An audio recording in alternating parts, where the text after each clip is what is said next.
Hi friends, అందరికీ నమస్కారం. ఇక కథలోకి వెళ్తే 6 ఏళ్ల తర్వాత పవిత్ర వంట పూర్తి చేసి బెడ్రూమ్లోకి వచ్చేసరికి తండ్రి కొడుకులిద్దరూ వాటేసుకుని పడుకుని కనిపించారు. పవిత్ర కోపంగా చూస్తూ అలారం తీసి మోగించేసరికి ఉలిక్కిపడి లేచి కూర్చున్నారు. ఆ అబ్బా, ఏంటమ్మా పొద్దున్నే ఈ గోల? ఆపేయ్ గోల. టైం ఎంతైతుందో తెలుసా? లేవండి లేవండి, కాసేపు పడుకోని పవిత్ర. ఆ మిమ్మల్ని ఇలాగే వదిలేస్తే చీకటి పడే వరకు కూడా లేవరు. లేవండి. చిన్నా, లేనన్నా, స్కూల్ బస్ వచ్చేస్తుంది. లేవండి. ఇద్దరూ త్వరగా స్నానం చేసిరండి.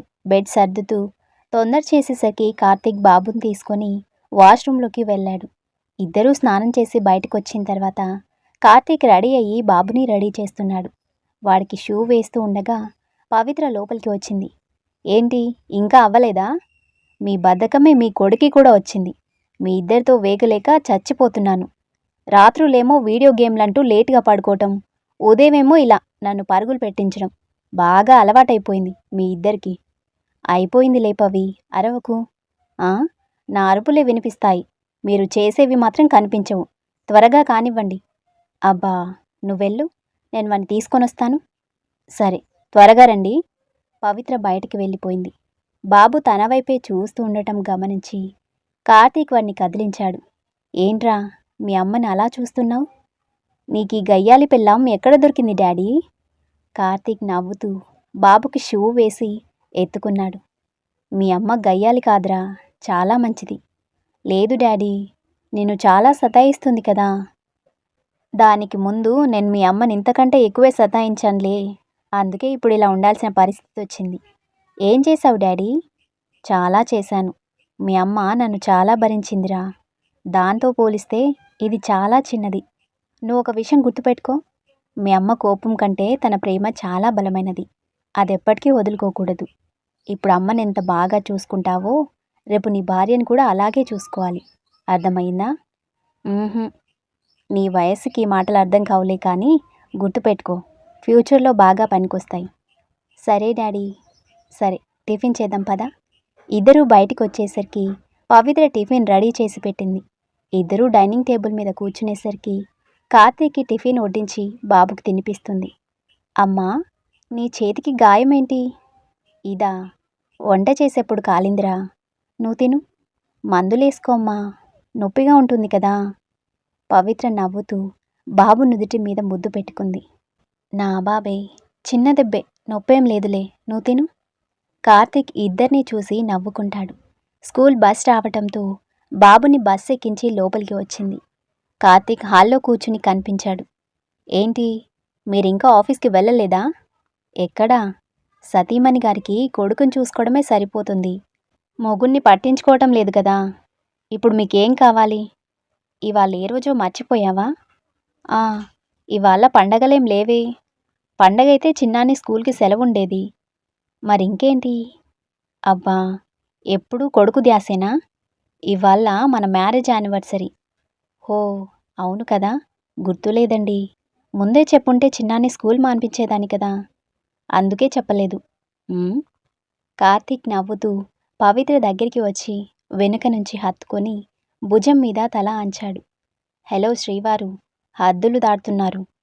ప్లీజ్ పవి, 6 ఏళ్ళవుతుంది.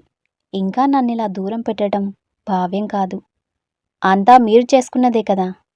అవును, కానీ దానికి శిక్ష 6 ఏళ్ళు వేస్తావని నాకేం తెలుసు? ఏ మర్డర్ వచ్చేసి జైలుకి పోయుంటే ఈ పాటికి రిలీజ్ అయ్యేవాన్ని తెలుసా? ఆ జైలు శిక్ష కంటే దారుణంగా ఉన్నావే. పవిత్ర తనలో తానే నవ్వుకుంటుంది. పాపం, మన చిన్నా గురించి కూడా ఆలోచించు. ఎన్ని రోజులని ఒంటరిగా ఆడుకుంటాడు? వాడికో బుజ్జి తమ్మున్నో చెల్లెలను ఇవ్వాలి కదా. ఆహా, అలాంటి పప్పులే ముడకవు. ఎప్పటిలానే మీ పక్క మీది, నా పక్క నాది. బుద్ధిగా ఆఫీస్కి పోండి. అంతేనా? అంతే. మొహం మార్చుకుని తన బ్యాగ్ తీసుకుని బయటికి నడిచాడు. పవిత్ర పిలవటంతో సంతోషంగా వెనక్కొచ్చాడు. ఉండిపోనా? కాదు, సాయంత్రం త్వరగా రండి. త్వరగా వచ్చి మాత్రం పీకేదేముంది, ముసుగు తన్ని పడుకోవడమే కదా. గునుక్కుంటూ బయటికి వెళ్ళిపోయాడు. పవిత్ర తనలో తానే నవ్వుకుంటూ కార్తీక్కి బాయ్ చెప్పి డోర్ క్లోజ్ చేసింది. చీకట పడిన తర్వాత నీరసంగా ఇంటికి చేరుకున్నాడు కార్తీక్. ఇల్లంతా నిశ్శబ్దంగా ఉంది. సాధారణంగా అయితే చిన్న అల్లరితో మారుమోగిపోతుంది. అలాంటిది అలా సైలెంట్గా ఉండేసరికి అయోమయంగా లోపలికి వచ్చాడు. పవిత్ర కొత్త పెళ్లి కూతుర్లా రెడీ అయ్యి తన కోసం ఎదురు చూస్తూ కనిపించింది. కార్తీక్ ఆశ్చర్యంగా చూస్తూనే దగ్గరికి వచ్చాడు. వావ్! పవి, పెళ్ళప్పుడు ఎలా ఉన్నావు అలానే ఉన్నావు తెలుసా? ఏంటి వాళ్ళ స్పెషల్? ఏముంది, 6 ఏళ్ల బ్రహ్మచర్యానికి ముక్తి ప్రసాదించమని వేడుకుంటున్నారు కదా, అందుకే కాస్త కనికరించాను. ఏంటి, నిజంగానా? Thank you, thank you. ఆగండి, ముందు స్నానం చేసిరండి. చిన్న ఎక్కడా? వాడిని అమ్మ వాళ్ళ ఇంటికి పంపించాను. రేపెలాగో స్కూల్ సెలవే కదా. వామ్మో, ఈరోజేంటి ఇలా కలిసొస్తున్నాయి? ఇది కళా నిజమా? ఏమండోయ్, ఇలానే కాలక్షేపం చేస్తూ ఉన్నారంటే తెల్లారిపోతుంది. తర్వాత మీ ఇష్టం. అమ్మో, వద్దులే అంటూ పవిత్రని ఎత్తుకున్నాడు. ఏంటిది, స్నానం చేయరా? అవన్నీ తర్వాత చేసుకోవచ్చులే. అయినా ఏసీ గదిలో పనిచేసేవాడికి స్నానం చేస్తే ఏంటి, చేయకపోతే ఏంటి చెప్పు? పవిత్ర నవ్వుతూ కార్తీక్ భుజం చుట్టూ చేతులు బిగించింది. 6 ఏళ్ల తర్వాత, బాబు పుట్టిన తర్వాత ప్రేమతో మొదటిసారిగా ఒక్కటయ్యారు ఇద్దరు. నిజానికి ఇదే వాళ్ళ మొదటి రాత్రి. ఆ కలయిక శాశ్వతం కావాలని కోరుకుందాం. ఇంతటితో ఈ కథ సమాప్తం. ఇక మరి ఒక కొత్త స్టోరీతో మీ ప్రియమైన అక్క వాయిస్తో ముందుకొస్తుంది. Thank you.